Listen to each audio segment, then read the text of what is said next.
Here's a tutorial on the fastest table tennis serve. I'm going to break up this video into multiple points. The last few steps are the most important, so stick around to the end.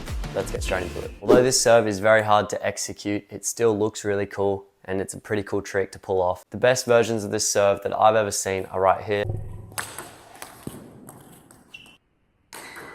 and here. I'm going to receive the world's fastest serve.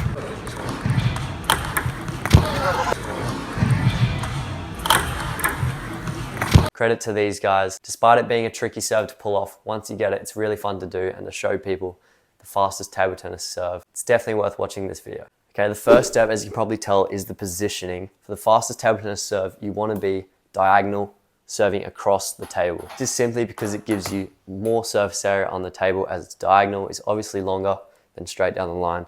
So serving diagonally, you'll have more surface area, which means you'll be able to have more chance of hitting the table.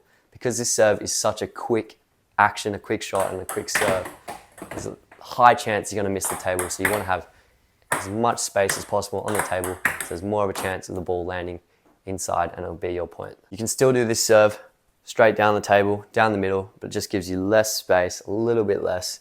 So if you want to be more safe and have a higher chance of landing this serve effectively, then I highly suggest going from one corner to the other corner, or vice versa, the other corners. You also want to face directly to where you're serving. You don't want to be side on like other serves. You want to face corner to corner like that. Feet shoulder width apart, facing where you're serving. Step 2 of this serve is the execution. This is the most unique part of the serve and what makes it the fastest table tennis serve. As part of the execution, I'll talk about the grip first. You want to have a shake hand grip, which is the same grip you'll have for your forehand and backhand and regular shots. So you don't want the pinch grip for sidespin and backspin like serves. You want to hold it like you're doing a forehand. That way you'll be more controlled and you'll still be able to flick your wrist enough to get the right momentum. This serve mainly gains its power from your arm and wrist snap. You really want to get momentum from your arm, still facing your opponent, bring your arm around and then snap your wrist at the last moment. This brings us to the contact of the ball. The key thing about this serve is what people most don't expect is you're hitting the ball with your backhand side.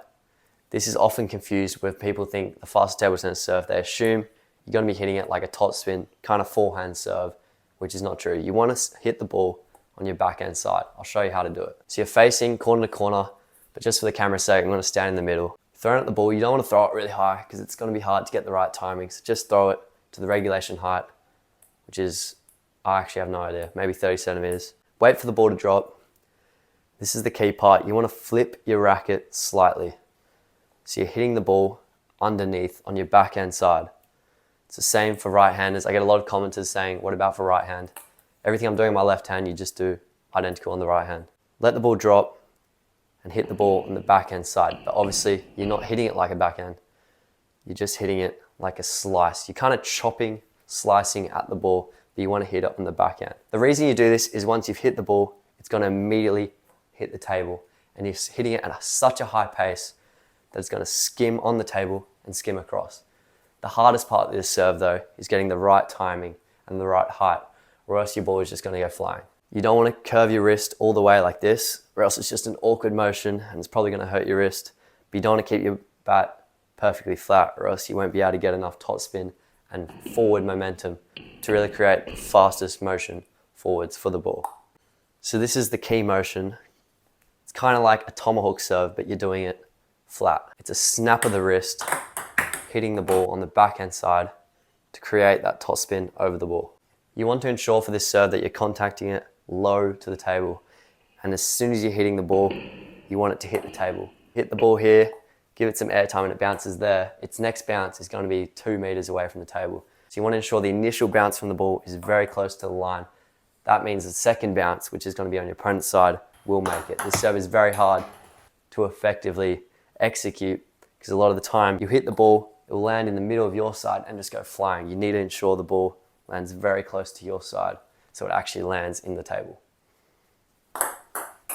An important thing to remember for this serve is you want to follow through. You don't want to suddenly stop after flicking it like you would for other serves. You want to follow through just so you make sure the momentum is clean and you have the most power for the serve. All right, so we have the positioning and the execution of the serve. Let's just do a quick recap. You want to face diagonally from corner to corner, face where you're going to serve, throw the ball up, you want to bring your arm out, use your arm, and then at the last minute, use your wrist for momentum. For the contact of the ball, you're hitting it on the backhand side, creating the top spin while brushing over the ball, flicking your wrist as fast as possible. You need to ensure that the ball lands close to your side of the table as possible, so you can actually land the ball in the table and pull off an effective serve. Throw the ball up, bring your arm out, flick your wrist, use momentum, hit the ball low, hit the ball, immediately it will bounce down to the table and onto the other side.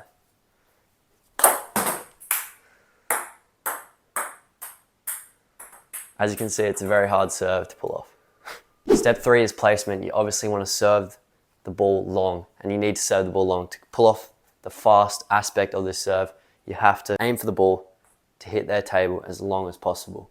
I wouldn't suggest pulling the serve out much during a game unless you've really mastered it, then pull it out once or twice. It's a very risky serve because the chance of me missing it is very high. Don't know about you guys. I know a few people that are really good at it, but still, you want to learn this serve. It's fun to do. It's cool to pull out. So I suggest you keep practicing it. Serve long, aim long. The key thing is making sure you hit the ball, bounces very early on your side of the racket, and hit it with the backhand side. All right, guys, that was just a quick tutorial on a really cool serve. I hope you enjoyed. If you're not subscribed, consider subscribing. I'm going to be posting more tutorials. If you have any tutorial ideas, then comment below. If you're a beginner or an intermediate player and you want to learn a really cool serve, then click right here. If not, I'll see you guys in the next video.